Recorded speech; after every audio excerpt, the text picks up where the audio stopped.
Teman-temanku,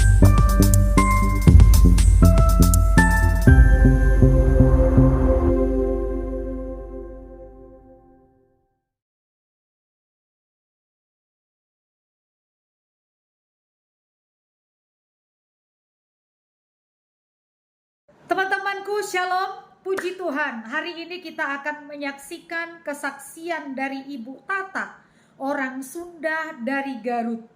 Pada waktu dia mengalami akan suatu persoalan di dalam kehidupannya, dia mengalami kuasa pertolongan dari Tuhan Yesus. Dan hal itu menjadi satu awal yang membuat dia ingin mengenal Tuhan dan menjadi percaya kepada Tuhan Yesus sebagai satu-satunya Tuhan dan Juru Selamat. Seperti apa sebenarnya kisah lengkap dari Ibu Tata mengenal Tuhan Yesus sehingga dia murtad? Saksikan video ini dan semoga memberikan pencerahan ya. Saya panggil aja, nama saya sebenarnya panjang sekali kayak rel kereta, tapi biasa dipanggil Teh Tata. Karena notabene saya asli dari Sunda, tepatnya Garut, seperti itu. Nah, saya anak pertama dari 2 bersaudara, cewek-cewek. Orang tua saya melahirkan perempuan-perempuan semuanya. Dan di sini saya memang asli 100%. Kami sekeluarga, saya pribadi itu dari agama seberang. Bahkan keluarga besar saya kan masih mengikuti aturan ta'aruf, perjodohan tanpa harus ditemukan tatap muka. Tahu-tahu keluarga sama keluarga. Nah, itu. Dan didikan saya memang keras sekali. Jam segini harus bangun, sholat, ini itu. Keras saya akui. Nah, dari kecil saya memang ada di kampung. Sampai lulus SD, terus saya sekolah di SMP nasional, istilahnya SMP negeri, itu juga masih di kampung. Dan lulus SMP, saya masuk ke sekolahan pertama negeri dulu, SMA, berarti kan SMA di negeri, itu udah terlihat. Sebenarnya saya terlihat bangor itu kalau di Sunda tuh artinya bangor tuh nakal. Udah terlihat saya. Didikan dari SD aja saya sudah udah sering bohong, dalam arti bohong. Dari kecil saya dididik sama keluarga puasa. Iya, saya puasa di rumah, tapi melinap-linap gitu. Itu dari kecil saya. Tapi orang tua belum mengetahui. SMP sudah mulai agak mengetahui kan.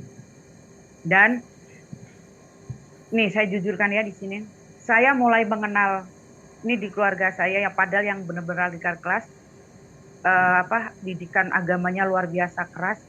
Tapi sekali lagi saya luar biasa juga, saya mengatakan luar biasa saya nakalnya. SMP sudah mulai coba-coba merokok, umpet-umpetan kan seperti itu. Nah, singkat cerita, saya SMA 1 tahun itu benar-benar kelihatan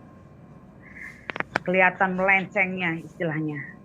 Akhirnya saya cuma setahun di SMA negeri istilahnya, berbasis yang negeri nasional kan.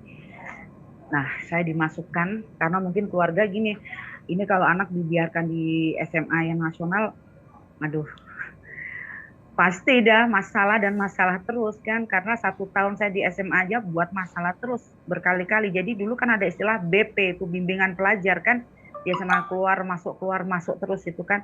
Nah, kesepakatan keluarga, saya dimasukkan ke salah satu pondok pesantren itu terbesar loh di Tasikmalaya. Saya maaf di sini nggak bisa menyebutkan nama pondok pesantrennya, yang pasti terbesar di Tasikmalaya. Tepatnya di Desa Sindang Herang. Nah, itu. Dan menaungi beberapa inabah. Inabah itu tempat rehabilitasi anak-anak pecandu narkoba. Pasti nanti diklik inabah gitu pasti keluar. Nah, disitulah saya sekolah pondok pesantren kan. Di pondok pesantren itu pun saya tidak di asrama, saya dititipkan malah justru di tempat bapak pembina biar pengawasannya ekstra sekali kan.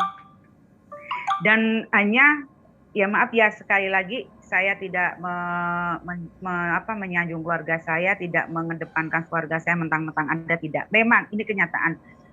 Sekolah di pondok pesantren yang saya sekolah ini, saya di Madrasah Aliyah. Itu kalau tidak terlalu mampu istilahnya, tidak bisa ditempatkan di bapak pembimbing, karena di pembimbing langsung itu kita itu sudah tidak mikir apa-apa, makan nyuci baju pun tidak. Biasanya kalau hanya yang standar-standar di asrama, saya ditempatkan di bapak pembimbing. Nah, saya di situ dibimbing, digembleng, jam 1:30 suruh bangun, 1:30 pagi untuk mandi tobat. Ini metode pembelajarannya, mandi tobat, terus sholat sampai nanti jam 6 pagi, istirahat sebentar, berangkat sekolah, nanti pulang sekolah, istirahat, langsung nanti sorenya harus ke masjid untuk sholat sampai selesai Isya, jadi sekitar jam 9 malam. Itu rutinitas saya. Tapi kalau saya disuruh berjamaah di masjid, kesempatan saya habis jamaah saya nongkrong di warung. Kan. Nah, di situ pembelajaran yang paling dominan kan di ajaran di agama saya dulu kan. Nah, di sini saya sama sekali nggak ada satupun yang paham saya sebenarnya. Seperti baca saya sebenarnya kalau baca Al-Quran saya bisa saya menulis bisa. Cuma tapi asal ada teksnya gitu loh. Tapi kalau di luar kepala saya nggak bisa. Bahkan saya pun cuma hafal sampai sekarang, dari dulu sampai sekarang cuma 2 ayat pendek di surat Al-Quran. Nah, jadi istilah singkat cerita, saya di pondok pesantren 3 tahun, gemblengan yang luar biasa. Pokoknya luar biasa, nggak ada waktu kita untuk mau kabur atau apa, itu nggak ada. Pinter-pinternya kita aja. Gimana caranya kita kabur dari pengawasan pembina di saat kita sholat atau apa. Jadi di saat mereka pada zikir, saya kabur. Kan zikirnya lama tuh. Hampir ada setengah jam, 1 jam kan. Sambil doa terakhirnya tuh. Kabur ke warung. Zikir mau habis, saya balik lagi. Gitu terus. Nah, sampai next-nya kelas 3. Nah, kelas 3 madrasah kan, saya Madrasah Aliyah Negeri. Kelas 3 itu kelulusan, pasti selain ada ujian tertulis, ada ujian sholat, baca surat-surat pendek, atau yang di dalam Al-Quran kan. Saya nggak bisa, terus terang. Dulu selama 3 tahun di pondok, justru yang bagus nilai saya cuma bahasa Inggris, matematika, bahasa Indonesia jelas kan. Maksudnya yang basisnya ini basis benar-benar di pondok kan. Itu yang paling menonjol nilai saya, bahasa Inggris, matematika, ya itu aja. Yang lainnya yang di pondok itu pelajaran apa, tidak pernah dapat nilai di atas 5, pasti di bawah. Karena apa? Bukannya saya tidak mau belajar, bukannya saya tidak mau menghafal, atau bukannya saya tidak niat untuk bersekolah di pondok. Tidak. Karena saya aja dari hati kecil saya tidak suka disekolahkan di pondok. Apalagi yang peraturannya mengekang. Seperti itu. Saya jadi males. Yang penting waktu itu prinsip saya menyenangkan keluarga saya. Makanya saya mau kan. Nah, singkat ceritanya, ujian terakhir. Ujian terakhir, saya sama sekali tidak bisa untuk ujian lisan, hafalan, terus membaca surat-surat pendek hafalan, kecuali saya sekali lagi bilang kalau saya dikasih Al-Quran saya bisa, tapi kalau suruh hafalan saya nggak bisa. Berkali-kali. Nah, sebenarnya saya tidak lulus. Tapi pihak sekolah sekali lagi memandang keluarga saya, terutama kakek saya. Jadi bisa dibilang saya lulusnya katrolan. Pernah dengar kan kata katrolan gitu. Nah, luluslah saya. Karena katrol itu, katrol lah istilahnya. Nah, setelah itu masih keluarga tidak berhenti sampai situ. Saya kuliah D3 keperawatan di Muhammadiyah. Sama saja. Pembelajaran yang berbasis di agama saya dulu tidak pernah dapat nilai di atas 5.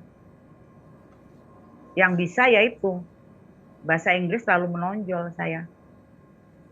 Intinya kan di sini harus sekolah berbasis agama saya dulu pasti 30% itu pasti pembelajaran di agama saya yang dulu. Itu sama sekali saya tidak bisa. Singkat ceritanya lagi, kelulusan sama lagi. Tidak bisa saya jalani kelulusan dengan baik.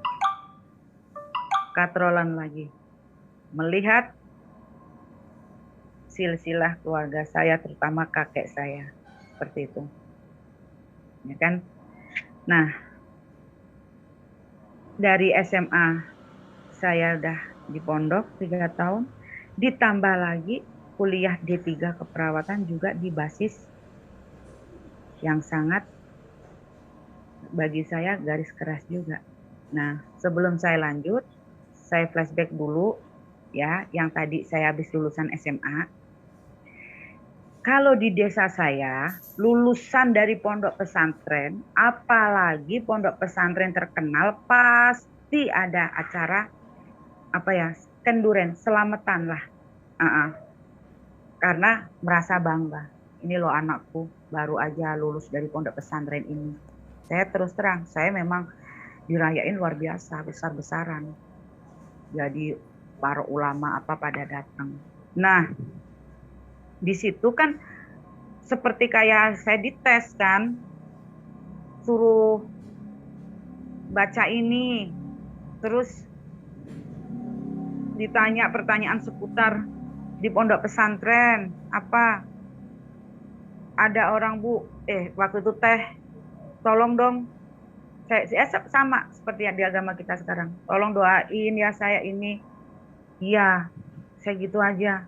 Tapi mereka kan pengennya memang mengucap, kan saya nggak bisa. Nah, disitulah tamparan keras buat keluarga saya. 3 tahun saya di pondok pesantren, digembleng taunya keluarga saya luar kepala bisa, baru di situ malunya luar biasa. Keluarga saya terutama kakek saya kan, apalagi kakek saya itu orang yang berpengaruh. Nah, semenjak kejadian itu, akhirnya saya kuliah itu.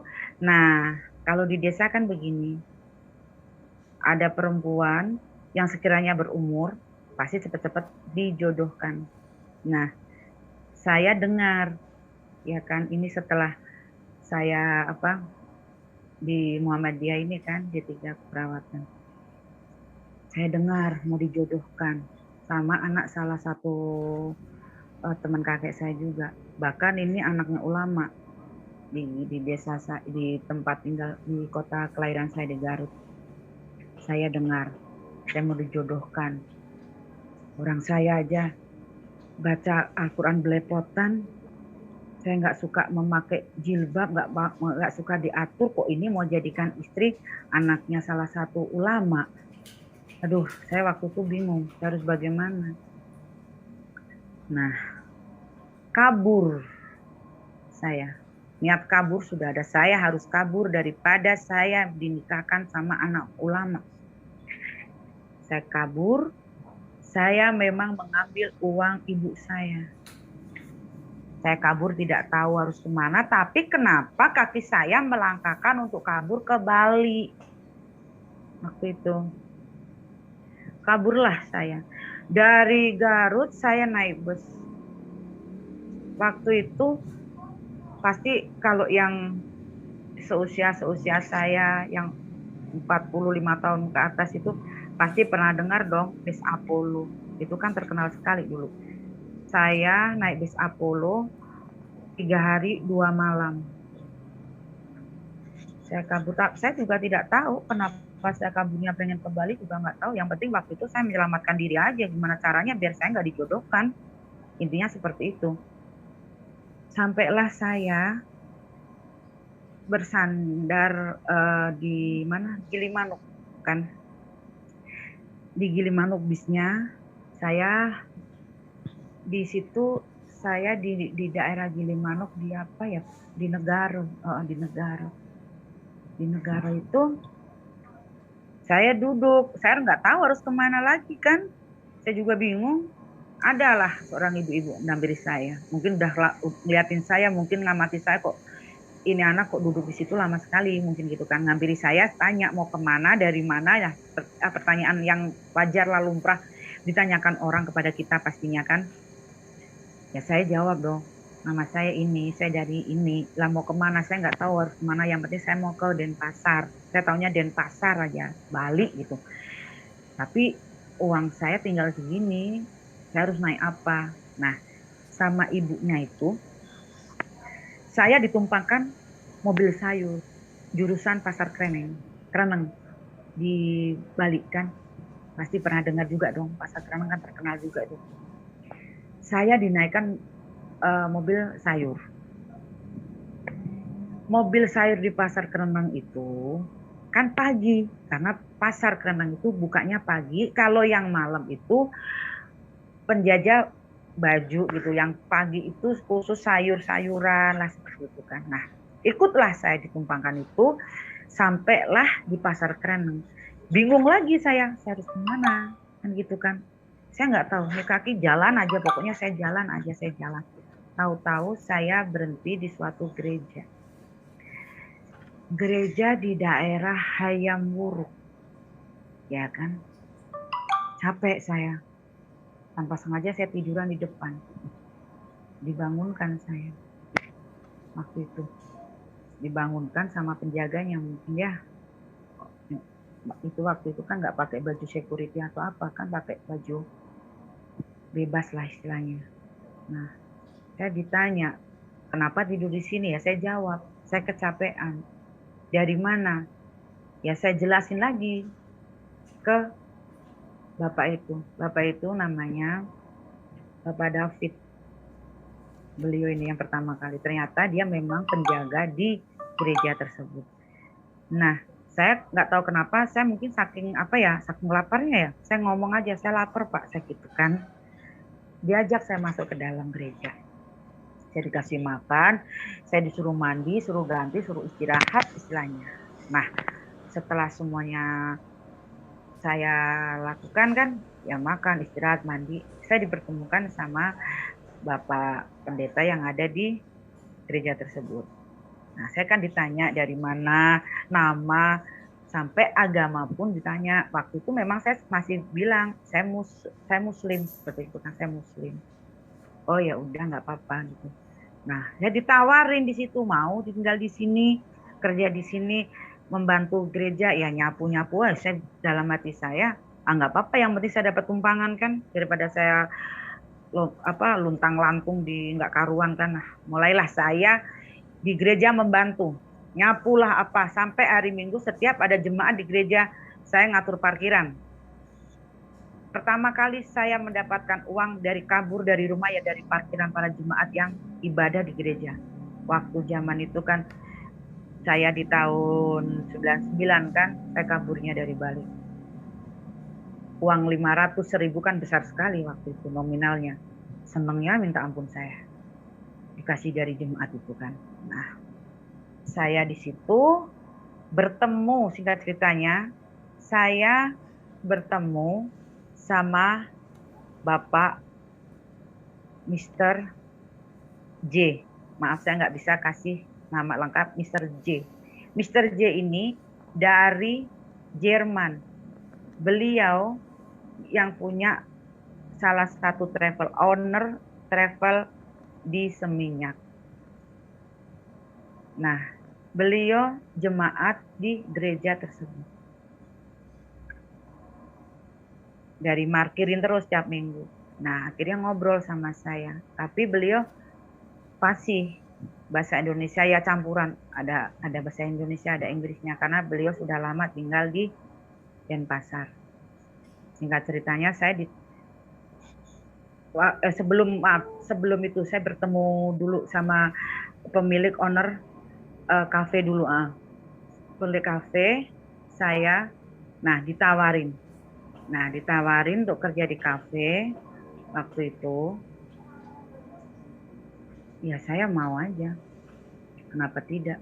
Nah, izin Bapak Pendeta dan Bapak Pendeta mengizinkan saya bekerja pertama kali lagi lepas dari gereja di kafe ya, selama kurang lebih ya 6 bulan lah di kafe, cleaning service lagi.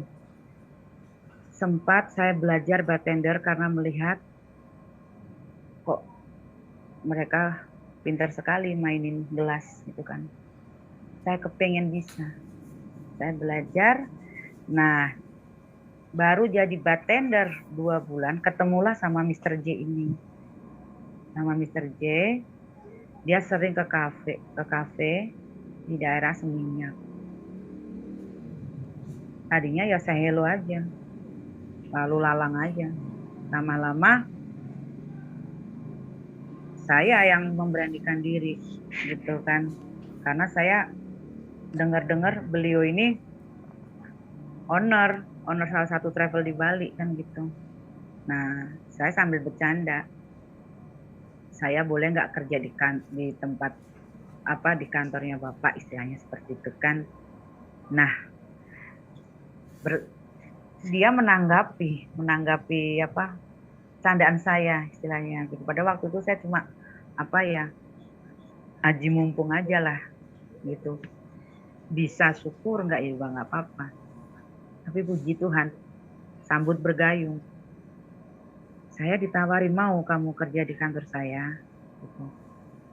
Saya punya kantor travel di Seminyak untuk khusus wisatawan luar negeri. Ya saya mau dong, daripada saya melek terus di kafe setiap malam, pulangnya pagi terus kan. Sama, di travel ini pun saya tidak langsung enak. Saya cleaning service lagi. Saya cleaning service, housekeeping lah di situ. Tapi sekali lagi, kemauan saya tuh keras. Orang bisa, kenapa saya tidak bisa? Seperti itu. Saya ngeliatin supir kan di tempat saya travel khusus mengantarkan wisatawan luar negeri. Jangan ngeliatin, aduh enak sekali ya seandainya saya driver seperti mereka gitu kan. Mungkin saya uangnya banyak, kenalannya banyak, apalagi kantornya ini travelnya khusus untuk orang bule. Pikir saya waktu itu kayak gitu kan. Tapi saya mau belajar mobil dari mana? Tapi saya nggak patah semangat. Setiap malam saya memang ada salah satu security di kantor saya ini orang Jawa, ya kan, istrinya orang Bali. Nah di sini saya selalu minta tolong, Pak, saya mau latihan dong gitu. Ya salah satu mobil jangan dimasukin dulu kan, harusnya seperti itu kan. Sebenarnya kalau ketahuan ya dimarahi, tapi karena saya mau les mobil juga dari mana kan. Saya latihan maju mundur. Nah lama-lama mungkin kok ada yang bilang kan bawa mobil bisa loh gini gitu kan. Saya dipanggil, kamu bisa bawa mobil? Ya kalau sekedar maju aja cuma keliling bisa gitu, tapi kalau untuk muter kemana-mana saya belum berani. Nah dites saya di situ, dalam arti dites kadang nganterin staffnya, untuk meeting ke kantor mana. Saya diajak, suruh nyupirin dulu, masih di seputar wilayah, ya deket-deket, ya masih seputar wilayah Seminyak lah gitu, nggak keluar-keluar jauh kan. Tapi lama keinginan saya kuat, saya belajar. Nah, saya pertama kali saya dipegangi lepas kontak, lepas kunci istilahnya. Kalau di rental kan, di rental mobil juga kan, lepas kunci. Di kantor saya lepas kunci. Saya tapi masih wisatawan, dalam arti waktu itu masih jemput airport, dropping hotel. Dari hotel, dropping di airport. Masih sekedar itu. Nah, lama-lama saya bisa, dan itu pun diamati kan, CCTV banyak. Oh bisa, jadi ini. 1-2 tamu mengatakan saya nyupirnya bagus istilahnya kan, good driver istilahnya. Nah, baru benar-benar saya dilepas untuk membawa wisatawan. Seperti itu. Takut, tapi buat apa saya harus takut kalau saya mau bisa? Nah, sudah. Saya bawa tamu wisatawan. Dari sinilah pundi-pundi mulai berdatangan ke saya. Yang dulunya tidak punya pundi-pundi pun saya tidak pernah menjalankan di agama saya dulu. Apalagi sekarang pundi-pundi sudah banyak fee dari tamu atau apa, jadi istilahnya senang sekali saya punya uang sendiri. Dan nih saya sebentar, dari kabur sampai saya kerja, saya belum pernah menghubungi keluarga. Karena waktu itu belum ada HP kan. Di tahun 99-2000 ya ada HP kayak Nokia besar itu kan, seperti itu atau apa, tapi saya nggak bawa. Tapi kan saya masih ingat nomor rumah saya kan, ada nomor telepon rumah, ada sampai sekarang pun masih ada nomornya. Nah, pundi-pundi berdatangan, saya semakin enjoy dengan kehidupan saya semakin terlena dengan kehidupan saya, dan melupakan segalanya termasuk kewajiban-kewajiban yang ada di dalam agama saya dulu. Enjoy dengan dunia saya. Dengan enjoynya dengan dunia saya, inilah awal dari segalanya sampai saya detik ini percaya akan Tuhan Yesus. Saya kehidupan malam, senang kan punya uang sendiri, jadi semuanya. Sampai akhirnya pertama kali saya beli HP. Waktu itu beli HP, pertama kali saya menghubungi keluarga melalui nomor telepon rumah. Waktu itu yang mengangkat bapak saya. Nangis kan di sana. Dikira saya hilang lah apalah. Tapi saya waktu itu bilang nggak usah khawatir, saya ada di Denpasar. Gitu. Saya disuruh pulang, saya nggak mau. Sampai akhirnya orang tua saya bilang, pulang teh, nggak jadi, teteh nggak akan dijodohin kok. Terserah teteh mau nyari jodoh di mana. Tapi saya sudah nggak mau, saya udah lanjut enjoy dengan kehidupan saya. Uang saya banyak istilahnya. Mau apa aja bisa. Jadi sombongnya saya tanpa orang tua bisa beli apa-apa dengan uang saya kan. Nah itulah kesombongan saya. Singkat ceritanya, saya di travel. Kalau terhitung dari saya kerja sampai saya dirumahkan 2020 itu sudah 12 tahun. Kalau terhitung ya.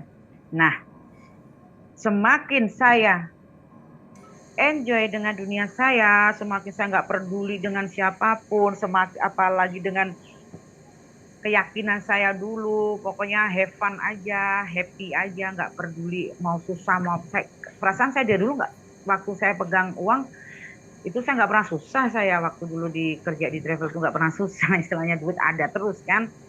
Nah, mulailah tahun 2015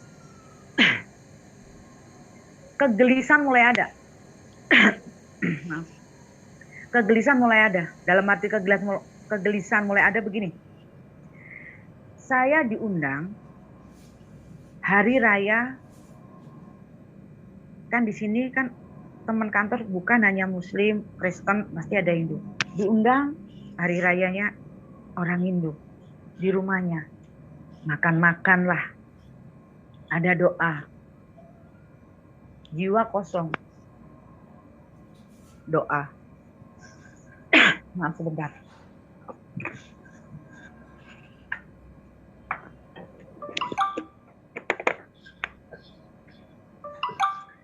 Diundang kembali saya di Natalan, teman kantor, makan-makan kembali, doa lagi, jiwa kosong lagi, gak ada yang ngena. Hari raya agama saya, diundang sama teman, makan-makan lagi, doa lagi, nggak ngena lagi. Sampai suatu saat, suatu hari, saya waktu itu di kos kan, saya pernah mengucap, saya ini agamanya apa ya, gitu. Kalau saya memang di agama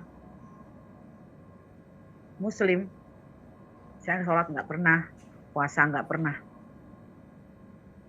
Saya sempat bertanya dalam hati, agama saya apa? Nah, kegelisahan demi kegelisahan, sampai saya juga pernah mengucap, saya pengen punya agama tetap. Sebenarnya saya sudah punya agama tetap, tapi kok nggak apa ya, yang tadi saya bilang, nggak ada rasa cinta gitu loh, nggak ada.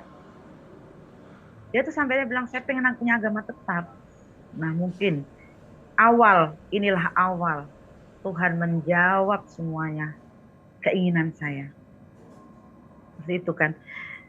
Karena saya dengarkan doa Muslim, saya nggak ngena di hati waktu itu, doanya orang Nasrani saya juga nggak ngena, mendengarkan doa beragama Hindu saya juga tidak ngena, jadi kosong jiwa saya. Seperti kosong lah jiwa yang tidak pernah, kayak nggak punya agama sama sekali, bisa dibilang ateis. Seperti itu. Kegelisahan demi kegelisahan akhirnya terjawab sudah dan dijawab sama Tuhan di tahun 2016. Kejadiannya saya membawa tamu satu keluarga untuk pulang ke Jogja, tapi tamu ini memakai kereta dari stasiun Banyuwangi untuk menuju ke Jogja kan. Nah, saya dropping satu keluarga di kereta di stasiun Banyuwangi. Rencana saya itu mau istirahat. Ya memang habis dropping, saya kembali lagi naik kapal lagi dari Pelabuhan Ketapang ke Gilimanuk. Memang saya sudah ada rencana. Saya mau istirahat dulu barang 1 jam 2 jam. Habis itu saya mau langsung OTW ke Denpasar. Sandarlah saya di Gilimanuk. Memang saya rehat, saya rest dulu di situ. Kan ada warung juga kan, tapi saya tidak di warung. Saya justru waktu itu setelah kerjaan saya selesai, saya kadang-kadang rest itu saya minum. Tapi sekali lagi, di saat saya menjalankan tugas, saya memang tidak pernah menyentuh hal gitu. Tapi setelah selesai, tujuan saya minum itu untuk sebentar saya tidur sejenak, biar badan saya bangun agak enakan. Seperti itu. Minum saya. Nah, minum itu saya tidur nggak bisa. Gini nggak bisa. Biasanya setelah minum itu pasti saya tidur kok enak, badan bangun juga segar. Tapi kenapa waktu itu gelisah, ini nggak bisa, pengennya kok pengennya jalan. Pokoknya mobil harus jalan. Ada apa? Belum pernah saya ngerasain seperti itu. Nah, akhirnya saya tancap gas untuk pulang ke Denpasar. Disinilah Tuhan memberikan saya musibah yang luar biasa. Di perbatasan negara Tabanan, saya mengalami kecelakaan hebat. Saya nabrak apa, saya ditubruk apa, saya nggak tahu. Yang penting saya tahu sudah di hospital, saya sudah di rumah sakit. saya patah tulang. Tangan kiri saya patah tulang, kaki kanan saya patah tulang. Nah, sebelum saya lanjutkan, saya di sini mau biar tidak nanti ada miscommunication. Saya kesaksian di saat saya mengalami pertemuan khusus dengan Tuhan saya setelah saya benar-benar sadar. Karena ada statement yang masuk ke DM saya lewat TikTok, orang koma kok bisa kesaksian. Nah, ini untuk meluruskan. Jadi saya kesaksian apa yang saya alami bertemu Tuhan Yesus setelah saya sadar. Nah, saya koma, ya kan? Saya di dalam koma saya itu sempat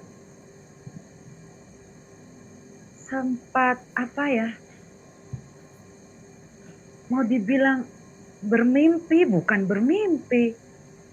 Bertemu iya, kan nggak tahu orang koma itu mimpinya bagaimana, bertemunya bagaimana. Intinya saya di dalam koma saya di kakek saya itu kan sayang sekali sama saya karena di keluarga saya cucu pertama istilahnya. Anak pertama dari orang tua saya, cucu pertama dari keluarga besar saya. Jadi paling disayang kan. Nah, tapi waktu saya mengalami musibah ini, memang kakek sudah meninggal. Saya diajak kakek saya. Kakek saya kalau manggil saya kan dari dulu Mang Teteh.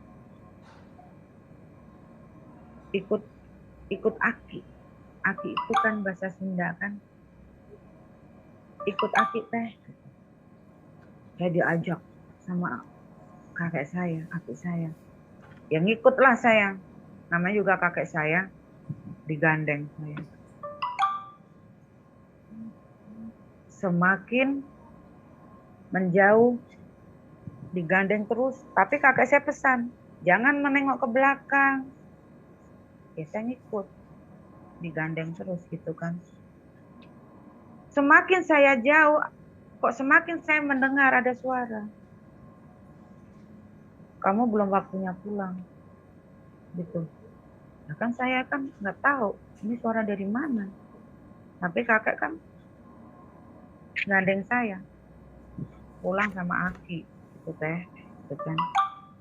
Jangan nengok ke belakang. Semakin saya jalan sama Aki, semakin suara ini terus terngiang di telinga saya. Kamu belum waktunya pulang, kamu belum waktunya pulang. Gitu terus. Akhirnya saya beranikan diri. Saya noleh. Ini suara dari mana? Seperti itu. Nolehlah saya ke belakang. Padahal kan Aki saya sudah melarang. Jangan menengok ke belakang. Tapi kok semakin saya jalan sama kakak, ini suara semakin terdengar kencang, jelas di telinga saya kan. Nengoklah saya ke belakang. Luar biasa, puji Tuhan, haleluya. Saya waktu menengok ke belakang, ada sayap putih sekali sama sinar. Nah, ya bisa diibarat kayak malaikat, tapi bersayap.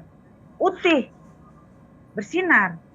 Nah, saya memberanikan diri, saya tanya, kamu siapa? Itu. Memang saya bertanya, akulah yang kamu cari. Jawabannya seperti itu. Ya kan saya bingung. Tapi kakek terus narik saya. Semakin saya ditarik kakek, ini narik saya. Seperti tarik-tarikan seperti itu. Akhirnya nggak tahu kenapa kakek melepaskan tangan saya. Nah, melepaskan tangan saya juga nggak lihat lagi kakek. Entah jalan, entah apa, saya kan nggak lihat lagi. Habis lepaskan, saya kan menghadap ke ini. Bisa dibilang malaikat kan yang benar-benar putih, bersih, bersayap gitu. Saya sekali lagi nanya, kamu siapa? Ya jawabannya sama, akulah yang kamu cari. Seperti itu. kamu belum waktunya pulang. Jelas teringat di telinga saya. Nah, saya dipeluk. Pelukan yang apa ya, luar biasa, tenang, damai. Saya dipeluk. Terus mengatakan sekali lagi, akulah yang kamu cari. Nah, singkat ceritanya, saya mengalami sadar yang pertama dari koma.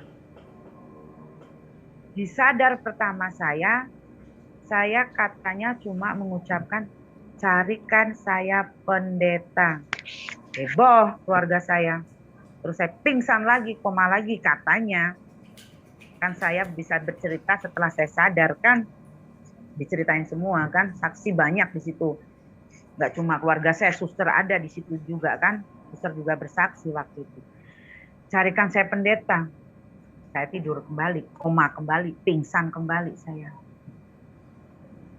Saya sudah prediksi, mungkin saya bilang carikan saya pendeta, keluarga ibu, ternyata betul dari cerita-cerita keluarga saya. Nah, singkat ceritanya kembali, saya benar-benar sadar yang kedua itu, kenapa saya bisa bilang benar-benar sadar? Karena saya melihat saya di ruangan, tangan saya diinfus, dipasang gift, tangan kan patah tulang, kaki juga saya nggak ada suster, makanya saya mengatakan saya benar-benar sadar.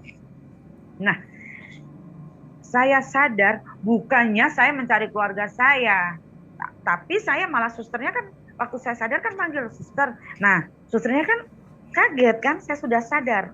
Nah, suster kemungkinan mau memanggil dokter mengatakan pasien sudah sadar, tapi waktu itu saya larang, suster jangan, mau kemana? Saya mau panggil dokter sebentar.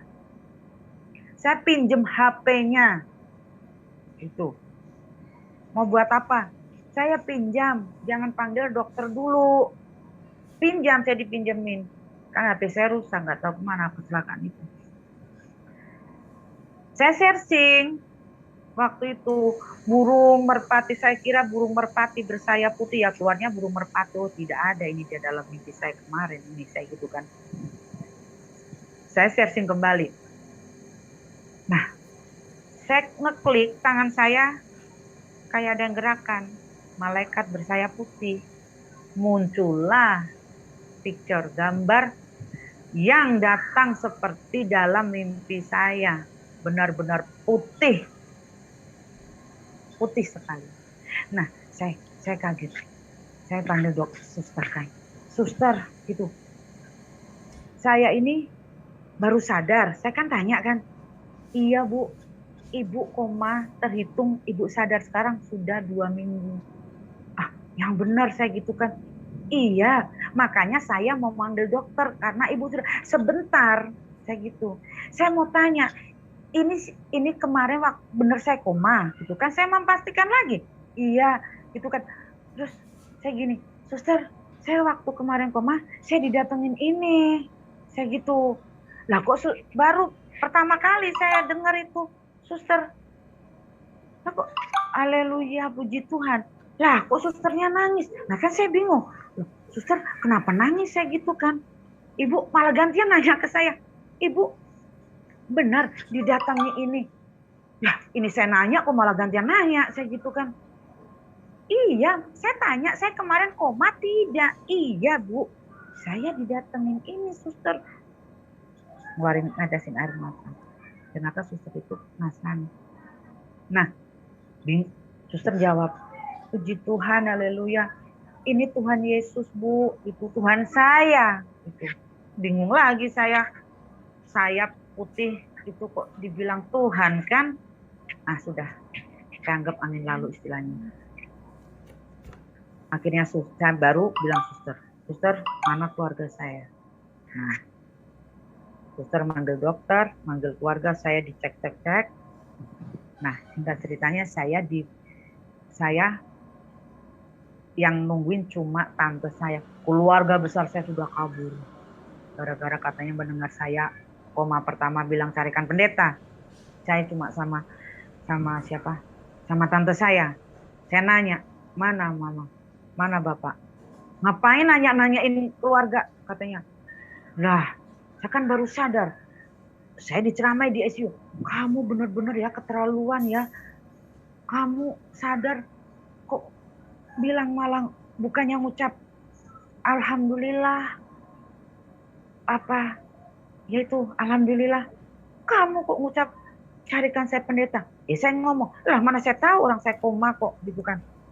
Dalam hati, ini baru sadar kok diomelin lagi, bisa pingsan lagi nih, koma lagi saya gitu.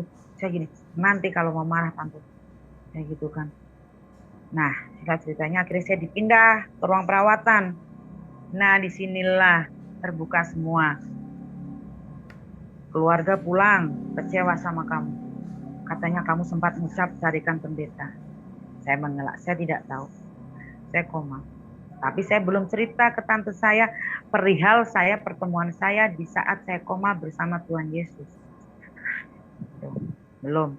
Nah, singkat ceritanya kembali, saya perawatan di rumah. Jadi saya dibawa pulang dalam keadaan tapi sudah 70% sudah sehat lah. Walaupun sini masih ya dipasang gips gitu kan. Saya diajak pulang untuk perawatan di kampung. Diperketat kembali saya pengawasan saya. Karena kan keluarga sudah terlanjur dengar dikata yang saya bilang carikan pendeta. Tapi di rumah saya tambah gelisah karena saya teringat sama omongan suster. Itu Tuhan Yesus, itu Tuhan saya. Kan saya bingung. Nah, ingat terus perkataan suster membuat saya gelisah, tambah gelisah, nggak tenang, nggak apa. Saya semangat, saya harus sembuh total nih. Karena saya memang niat, saya sembuh harus kabur untuk kedua kali. Betul. Saya sehat, benar-benar sehat fit. Saya kabur yang kedua. Saya kabur lagi yang kedua kali. Ke Bali tujuan mencari suster yang merawat saya. Memang kabur saya. Nyolong lagi uang keluarga saya, tapi lebih besar. Seperti itu, buktinya saya bisa kabur naik pesawat kok. Memang saya nyolong uang lagi, mencuri lagi. Tapi bukan uangnya orang, uang keluarga saya sendiri kan. Datang, saya landing di airport Ngurah Rai. Langsung saya naik Gojek ke rumah sakit tersebut mencari suster itu. Karena ingin meminta penjelasan atas ucapan suster yang saya baru aja sadar dari koma kan. Ternyata susternya sudah pindah, ikut suaminya pindah tugas. Saya kan tanya, nah saya tanya juga sama yang di information kan. Itu suster itu agamanya apa? Oh itu Kristen Bu, Nasrani. Saya kan alasannya bilang, saya ingin membalas ini kebaikan, balas budi karena suster sudah merawat saya gitu. Nah, nggak ketemu kan. Terus saya gelisah, aduh bingung saya ucapan suster kok ini Tuhan Yesus Tuhan. Semakin gelisah dan gelisah nggak karuan. Saya tanya sama teman nggak tahu bilangnya.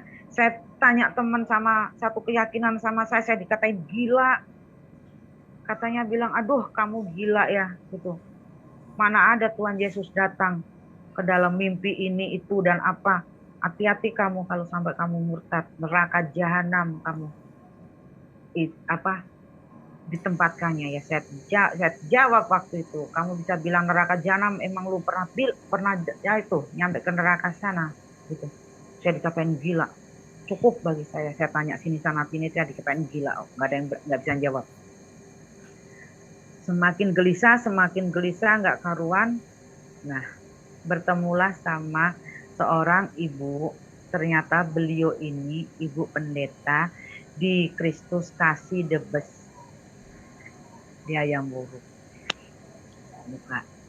Bukan gereja yang dulu pertama kali saya singgah, bukan. Saat saya lagi gelisah, nggak karuan, saya bertemu. Tapi saya tidak tahu kalau beliau ini pendeta. Beliau cuma bilangnya saya Bu Yuni.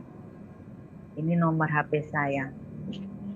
Nah, karena waktu itu kan saya juga nggak kenal beliau nggak kenal saya. Di dalam kegelisahan itu saya bertemu saya waktu itu kayaknya sama beliau itu saya lagi makan atau apa ya gitu. Nah, mungkin tahu raut muka saya lagi kebingungan atau apa. Memang beliau datangi saya, ada apa? Saya lagi bingung lah ini. Saya cerita lah sedikit banyaknya gitu. Tapi saya belum cerita masalah saya ditemuin Tuhan Yesus dalam keadaan koma. Cuma cerita saya bingung dalam kehidupan saya, Bu. Cuma itu aja. Ditanya agamanya apa enggak? Bingung kayak gitu. Saya juga bingung, Bu. Saya sedang mau mencari agama apa? Saya notabene memang Muslim. Saya ngomong gitu. Oh ya Mbak, nanti kapan-kapan kita sharing-sharing ya nih nomor telepon saya. Iyain saja saya. Sehari 2 hari kayak nggak salah sampai seminggu apa ya lebih. Saya baru ngubungi. Kan di nyatutan nomor ini Bu Yuni siapa saya gitu. Saya coba telepon. Halo Bu Yuni, ini sama siapa ya? Kan tanya. Ibu yang ngasih nomor saya di sini-sini. Oh iya gitu. Saya kenalkan diri, saya Tata Bu.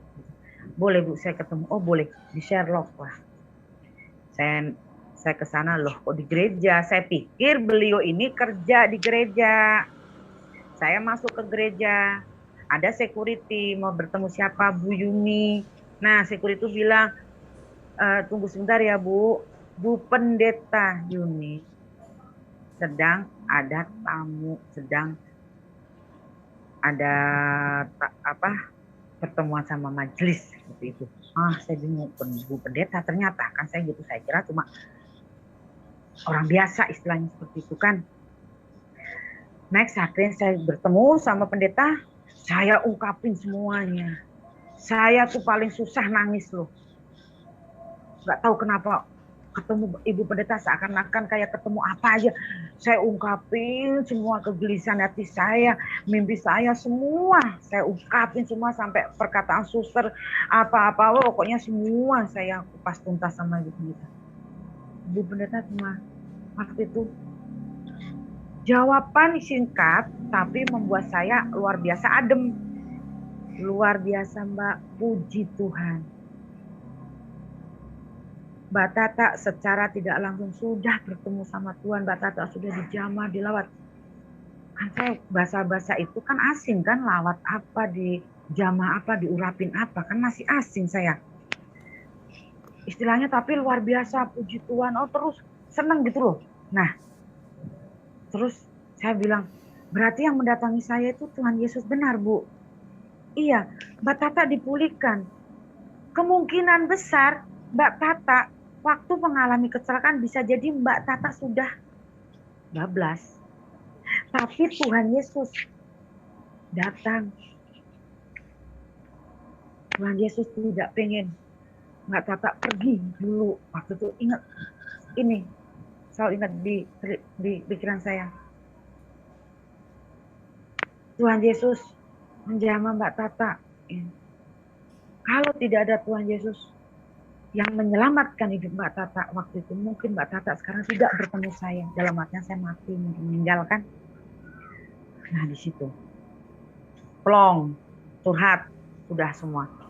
Nah, semakin saya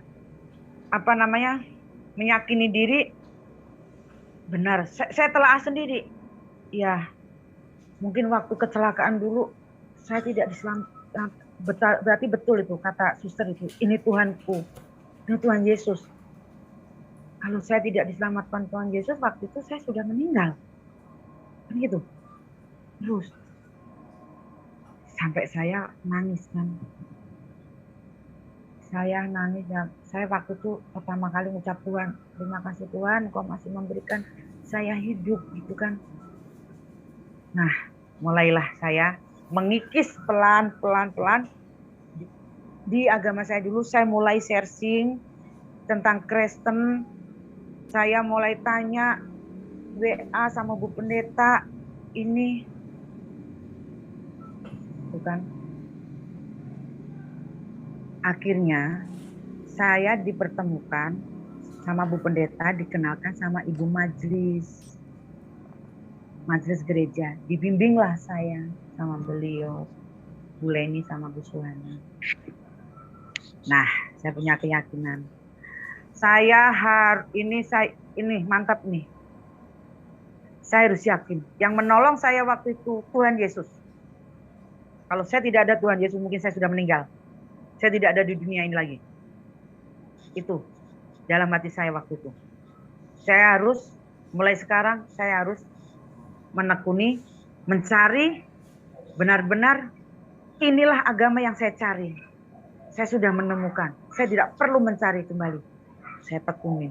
Nah, pertengahan jalan, semakin saya sudah tenang, sukacita, damai, kegelisahan kembali datang.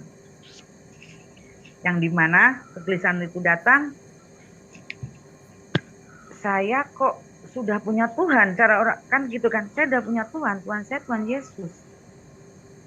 Seharusnya saya bahagia, senang, sukacita, saya sudah menemukan Tuhan saya sudah sering baca Alkitab kan. Tapi kenapa hati saya, jiwa saya kosong kembali? Saya bawa dalam doa kembali. Nah, dijawablah sama Tuhan. Ternyata, ya betul sih. Kita aja punya pacar aja nggak mau kan pacar kita diumpet-umpetin sama keluarga, dirahasiakan. Nah, seperti halnya Tuhan. Saya percaya Tuhan Yesus, saya mengakui Tuhan Yesus itu Tuhan saya. Tapi kok kenapa saya merahasiakan gitu loh. Dari keluarga saya, minimal keluarga saya tahu. Nah, itulah jawaban Tuhan. Saya niat, saya harus pulang nih. Saya harus ngasih tahu keluarga saya nih. Ternyata yang menyelamatkan saya waktu kecelakaan Tuhan Yesus. Berani nggak ya? Berani. Aduh, nggak berani saya. Mundur lagi saya. Gelisah terus. Berani nggak ya? Berani nggak ya? Akhirnya saya beranikan diri, saya bawa dalam doa Tuhan gitu. Saya tuh gini, Tuhan saya harus pulang. Saya harus memberitakan kebenaran ini Tuhan.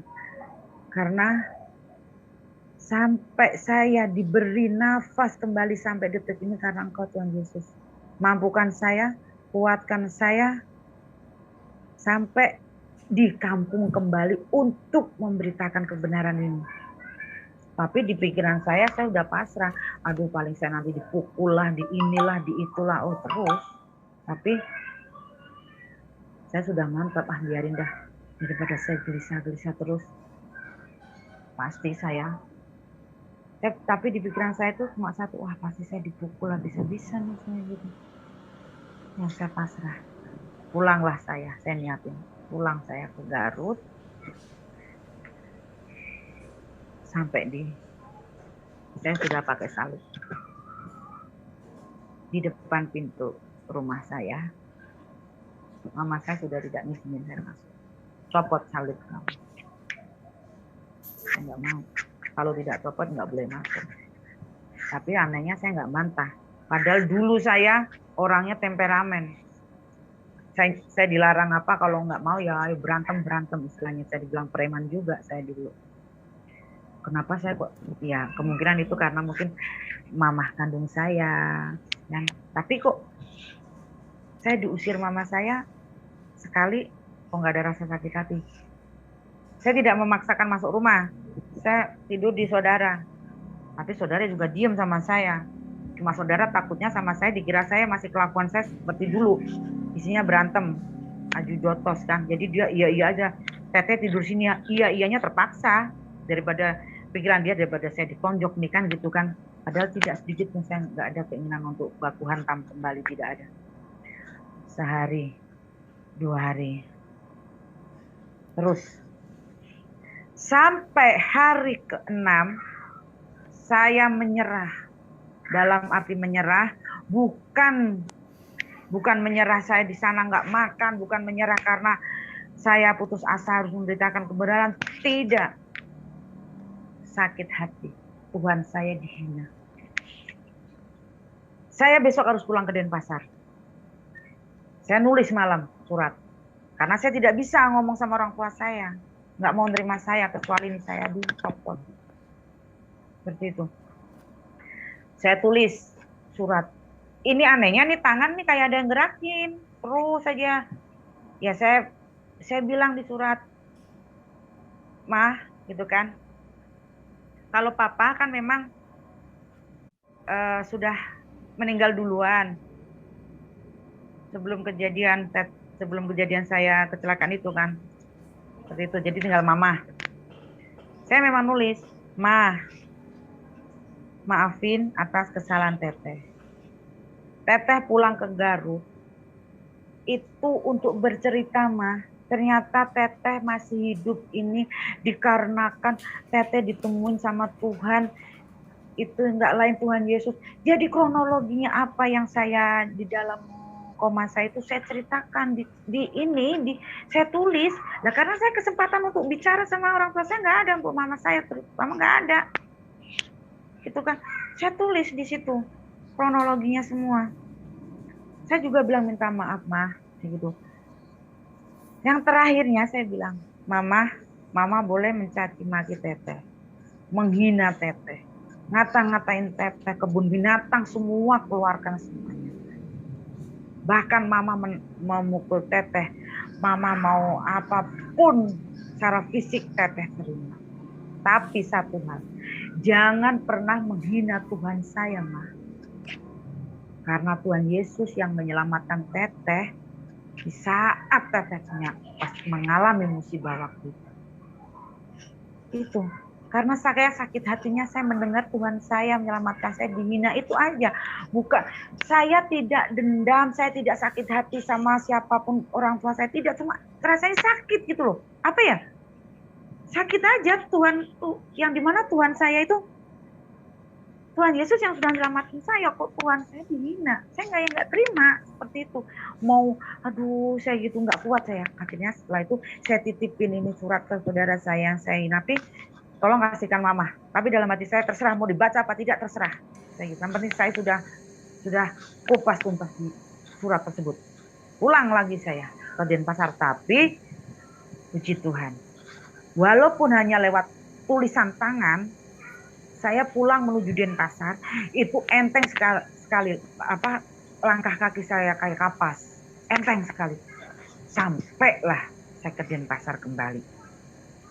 Sampai di Denpasar kembali, saya di kos kan, lah cobaan betul-betul memikul salib luar biasa berat. Cobaan demi cobaan ada. Baru 1 bulan saya kembali lagi di tahun 2020. Pandemi kan panas-panasnya. Tapi saya masih dipakai di kantor, tapi sudah tidak ada wisatawan. Masih ada dapat gaji bulanan tidak seberapa tapi. Nah, setelah itu betul-betul SK surat keputusan dirumahkan turun. Fix 100% saya dirumahkan. Di saat saya sudah meninggalkan keluarga, sudah tidak punya apa-apa lagi. Di situ saya. Memang masih ada pegangan kan, istilahnya pesangon kan dari kantor. Tapi namanya pesangon lama-lama kan habis apa-apa waktu itu PPKM, waduh PPKM darurat sekali kan. Situlah saya depresi kembali saya. Aduh, ini lama-lama uang habis untuk bayar kos, untuk makan, untuk ini. Sedangkan saya sudah meninggalkan keluarga, sudah ini, aduh. Gelisah kembali saya. Sempat, memang betul, sempat saya marah sama Tuhan. Tuhan, tapi sambil teriak saya, kayak orang depresi, kayak orang gila ambil nangis. Saya membela nama Engkau di depan keluarga saya, Tuhan. Sampai Engkau dihina keluarga saya, sakitnya luar biasa, Tuhan. Istilahnya tuh saya membela Tuhan waktu itu ada minta pamrih gitu loh. Minta imbalan. Tapi kenapa saya sekarang terpuruk seperti ini seorang diri? Bayangkan saya perempuan loh, sendirian di Denpasar, tidak ada siapa-siapa. Saya seorang sendiri di sini, mau makan aja susah, mau ini susah, kenapa Engkau tidak membantu saya? Jadi kan ada pamrih kan. Padahal hambamu ini Tuhan, saya ini Tuhan, kami ini Tuhan, udah benar-benar baik sama Engkau Tuhan ini. Jadi kan ada pamrih kan. Seperti itu. Udah mau stres saya sudah mau putus asa. Saya sudah mau kembali lagi ke keluarga kan. Karena pikir saya kembali lagi ke keluarga, hidup saya sudah enak kembali, nggak mikir lagi mau pandemi mau apa, tidak. Seperti itu kan. Nah, singkat ceritanya lagi, saya dalam keadaan luar biasa stres, uang udah mau habis. Saya sudah nggak kuat, saya kadang depresi. Saya dikuatkan kembali sama ibu majelis ini kan, sama bu pendeta. Saya harus kuat. Seperti itu. Nah, benar-benar di keterpurukan saya dikenalkan sama Bapak Wayan Yohanes. Beliau ini berteman sama majelis di Kristus Kasih. Nah, saya dikenalkan Bapak Wayan ini. Beliau kekosan saya. Saya dikuatkan doa. Saya doa pelepasan. Saya diurap. Luar biasa. Kepahitan saya suruh melepaskan semuanya. Apapun yang melekat di dalam diri saya itu lepaskan. Sakit hati, mohon ampunan sama Tuhan. Saya dibimbing terus. Saat saya mau down, beliau yang mengangkat saya kembali. Saya down lagi, beliau lagi yang merangkul saya. Sampai puji Tuhan. Betul, janji Tuhan itu tidak pernah ingkar. Di saat benar-benar waktu saya tadinya udah down, udah drop, sama ibu majelis saya dikenalkan Bapak Wayan, saya harus benar-benar menyerahkan penuh hidup saya sama Tuhan. Kalau saya percaya sama Tuhan, jangan minta pamrih, jangan minta imbalan, jangan minta upah lah istilahnya. Kalau benar-benar kita sudah pure percaya Tuhan Yesus, ya sudah, serahkan nyawa aja, serah. Mau diambil kapan silakan, sok aja tuh, istilahnya seperti itu. Jangan sedikit pun ada pamrih. Betul. Saya dibimbing, saya terus di penguatan doa terus semuanya. Puji Tuhan. Saya pulih dari down saya. Pulih. Pelan-pelan. Bertemulah saya sama suami saya yang sekarang. Suami saya yang sekarang memang betul-betul Kristen. Di asli Kupang. Nah, mulailah bangkit saya. Saya bertemu dengan suami yang sekarang, waktu itu masih calon kan. Dia nyemangati saya, jangan putus asa. Bapak rohani saya ini, Bapak Wayan ini juga nyemangati saya terus. Saya mau, luar biasa. Saya kalau dibilang saya belum bisa membalas kebaikan beliau. Sekali lagi di sini bukan karena hebatnya saya, kuatnya saya, atau Bapak rohani saya, atau suami saya, karena benar-benar Tuhan Yesus itu. Saya nggak bisa ya kalau suruh mengungkapkan Tuhan Yesus itu memang luar biasa sangat baik untuk saya. Yang dimana saya benar-benar sudah terpuruk di bawah, saya sudah diusir keluarga, saya dicoret dari nama keluarga saya. Tuhan. Bahkan sampai detik ini pun saya tidak diterima. Begitu, tapi puji Tuhan, mulailah saya bangkit. Mulailah saya sama calon saya waktu itu kan, sekarang suami waktu itu masih calon. Saya diajak ke gereja. Saya penguatan doa terus sama bapak saya ini. Puji Tuhan, luar biasa. Apa yang sudah meninggalkan saya, keluarga meninggalkan saya, Tuhan kembali kasih, Tuhan memberi yang sudah hilang dalam hidup saya, yaitu keluarga baru. Akhirnya puji Tuhan, tanggal 8 Mei kemarin saya menikah sama suami yang sekarang. Dan Bapak Wayan Yohanes inilah yang jadi bapak saksi saya. Dan bahkan beliau inilah yang akhirnya jadi bapak angkat saya di Bali. Jadi saya, walaupun semua keluarga membenci saya, meninggalkan saya tidak dianggap. Tapi saya di sini punya keluarga baru. Bapak Wayan Yohanes.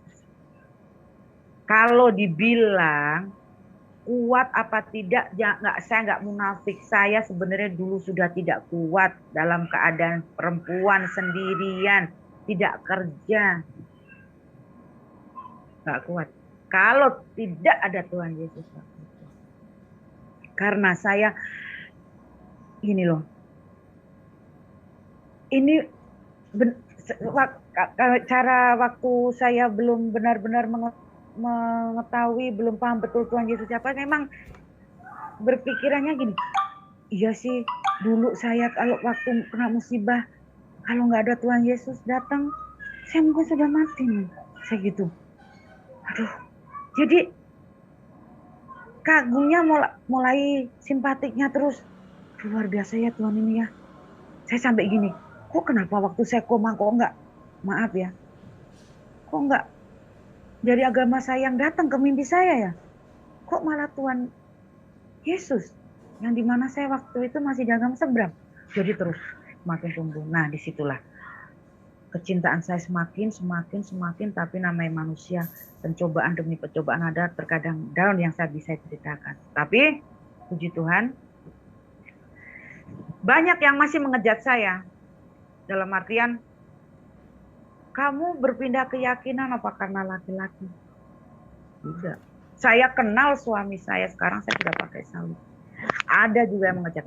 Apa karena makanan, harta, tata.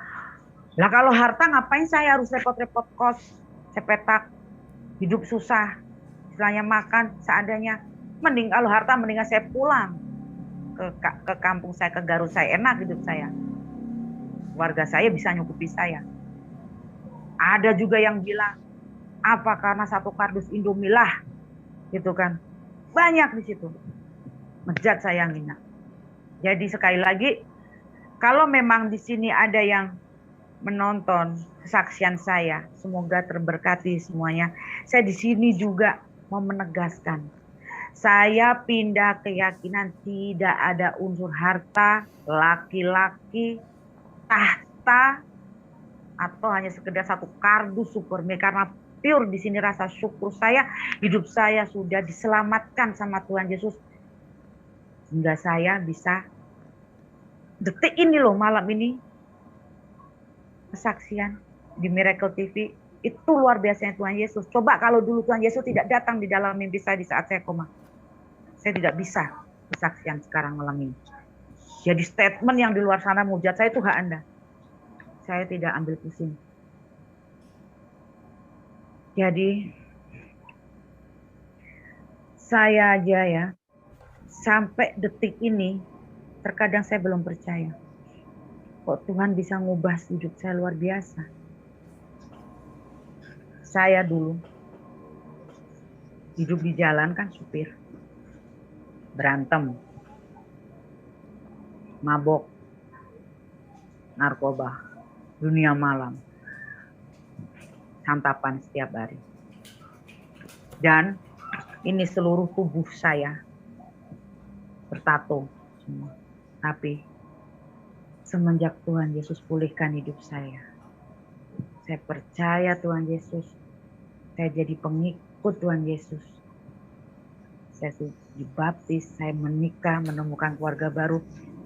Saya sekarang memakai baju terbuka kelihatan tato, kok rasanya risih gitu loh. Itu risih sekali. Dan banyak juga yang bilang ke saya, Teteh kok gemukan ya, Teteh kok sekarang wajahnya kok ceria terus ya. Ya apalagi yang harus saya cemberutin, apalagi yang harus saya jutekin. Orang saya sudah dipulihkan Tuhan Yesus, harus sukacita. Kan seperti itu. Nah itulah, mungkin sedikit banyak itu kesaksian saya. Jadi bagi saya Tuhan Yesus luar biasa bagi hidup saya. Dan tidak ada paksaan atau apapun terhadap saya, atau harta, atau tahta, atau statement apapun yang mematahkan yang ingin mematahkan iman saya agar saya kembali lagi ke keyakinan dulu, tidak ada sama sekali. Tuhan saya, Tuhan Yesus lebih kaya dari semuanya. Tuhan Yesus itu luar biasa ajaibnya bagi saya. Saya yang dulunya tidak suka, tidak suka sama orang Kristen lah. Memang betul. Sampai dulu saya pernah nih bilang, amit-amit jabang bayi 7 turunan, gak bakal aku dapat orang Kristen. Gitu. Itulah ucapan dari mulut saya. Ternyata justru Tuhan yang dulu pernah tak katain amit-amit jabang bayi saya 7 turunan gak akan jadi orang Kristen. Dengan penuh kasih, dengan penuh sayangnya sama saya dipulihkan, diselamatkan dari kecelakaan yang luar biasa. Seperti itu. Jadi semoga saya tetap bisa teguh di dalam iman saya selalu bertumbuh. Iman saya dewasa rohani, dan di sini saya mau mengatakan tidak ada Tuhan yang lain dalam hidup saya, dalam diri saya, selain Tuhan Yesus Kristus. Terima kasih.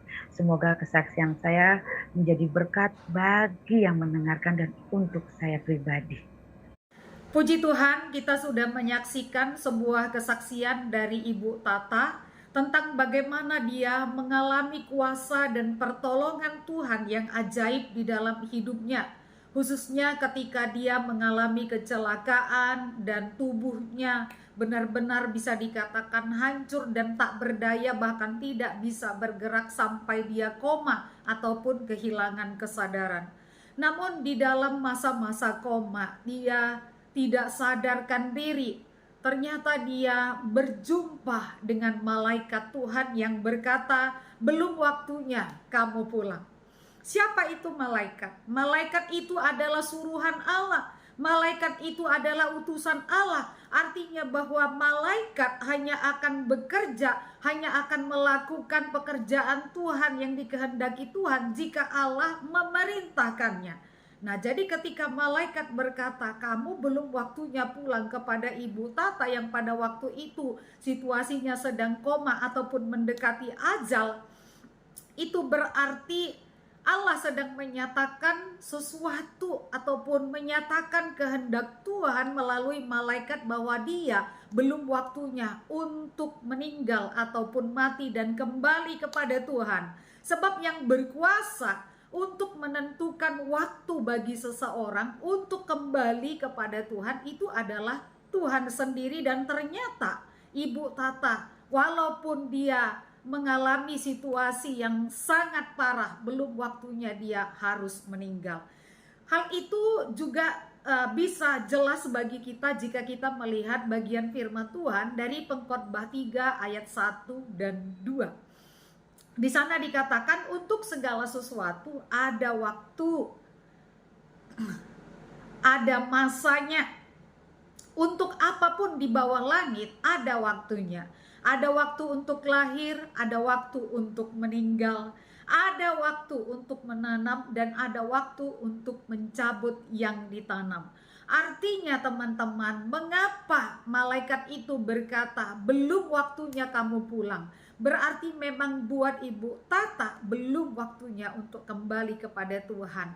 Bagi Ibu Tata, waktu yang tepat bagi dia adalah hidup, supaya dia bersaksi, supaya dia bisa menjadi berkat, supaya dia bisa menceritakan kebesaran Tuhan yang menolong dia dengan ajaib, sehingga dia yang sudah koma, dia yang sekarat masih bisa hidup, bahkan masih bisa menjadi berkat dan memberikan kesaksian bagi banyak orang.